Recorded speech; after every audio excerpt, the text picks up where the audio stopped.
Do you have a new Kentucky bluegrass, turf type tall fescue, or perennial ryegrass lawn, or a mixture of the three? Well, if you do, this video is entirely for you. I don't wanna stay here, no. Ain't gonna keep it low now. If you wanna go, let's go. Let's wrap it up and hit the road. I just got an awesome vibe, striking the winner post now. Liberty's on my mind. We've taken off, we've left the ground. You. What's up, everybody? Welcome back. Mike, reellowdad. Why am I talking about cool season turf? I'm mainly a Bermuda channel, but I have the blue Muta, so I do have some experience with cool season turf grasses. And this here is a tip that is overlooked by pretty much everybody. And it's the use of a product that many of you already have on your shelf, so it's not going to cost you anything else. What am I talking about? Well, I'm talking about Propaconazole and what it can do to new lawns. And I'm going to throw in overseeding as well, because I'm using it for my overseed.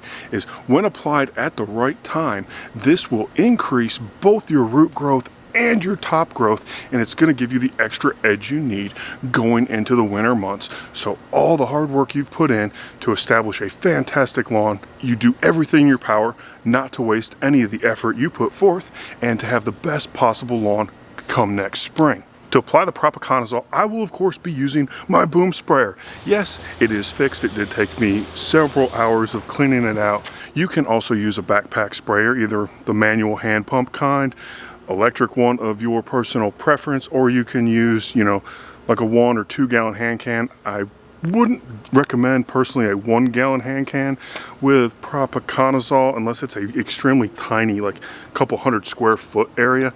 Anything bigger than that, you risk over applying, and that can lead to some other troubles.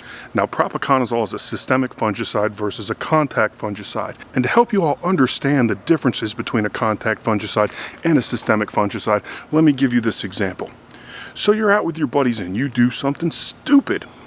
Well, your buddies, they're immediately gonna rag on you about it and give you a really, really hard time. But then, a little bit later, maybe 10, 20, 30 minutes, whatever, it'll be done with, it'll be forgotten, and it'll just be something you all would laugh at.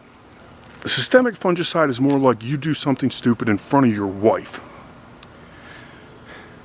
She's not going to do anything really instantly. It's going to soak in, and it's just going to be working inside her mind for quite a while, and will just continually come out and affect you kind of indefinitely. Now, systemic fungicides do need to be reapplied and do not work indefinitely, unlike your wife's memory when you do something stupid, but it proves a good illustration between the two if you're having kind of difficulty between doing that, and I hope that helped make things a little bit clearer for you.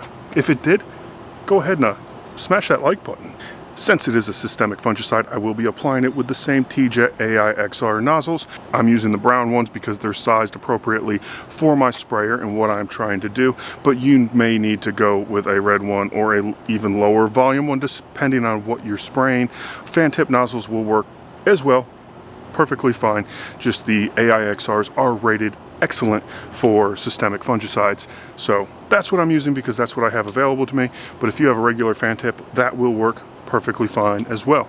Just make sure that your sprayers are properly calibrated and you're comfortable using them to apply the correct amount of product over the correct amount of area that you're working with. So how much Propaconazole are we going to be using? Well, the Propaconazole I have is the Propaconazole 14.3. The label for that, and you probably saw it earlier when I popped up that little snippet of the label, is 1 ounce per 1,000 square feet.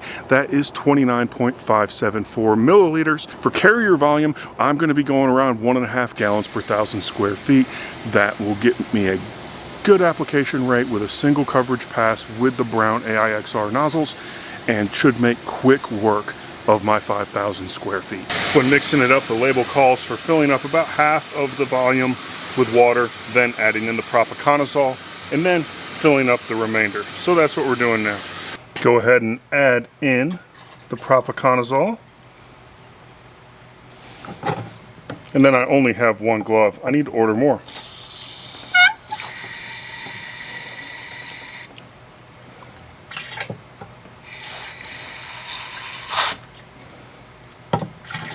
and fill the remainder of the way. And like I said, I'm shooting for about 1.5 gallons per 1,000. So that's going to put me right around 7.5 gallons. And Propaconazole does tend to foam. I do not have any defoamer right now, so we're going to just kind of let it sit for the foam to settle. But if you have defoamer, go ahead and add the appropriate amount, and that'll help prevent the foam. You gotta understand that we get one chance, one chance. You will never regret the things that we'll do. 'Cause I wanna drive through the summer night, and when we are old and gray, we'll look back at this summer night, this summer night, this summer night. Sleeping in the back of a van, roaming in the wilderness. We'll never need a plan.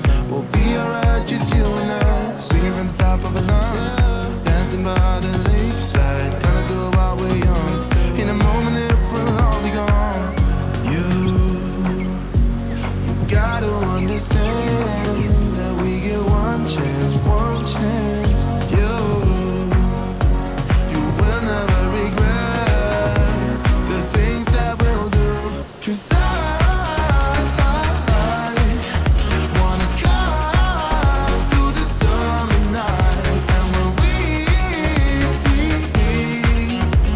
are old and gray, we'll look back at this summer night, this summer night, this summer night, this summer night, this summer night. Someday we will look back, and our hearts will be whole again. I want to remember all that happened to us. 'Cause I wanna drive through the summer night, and when we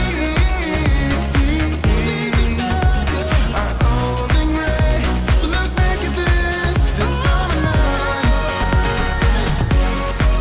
this summer night, this summer night. This summer night, this summer night, this summer night.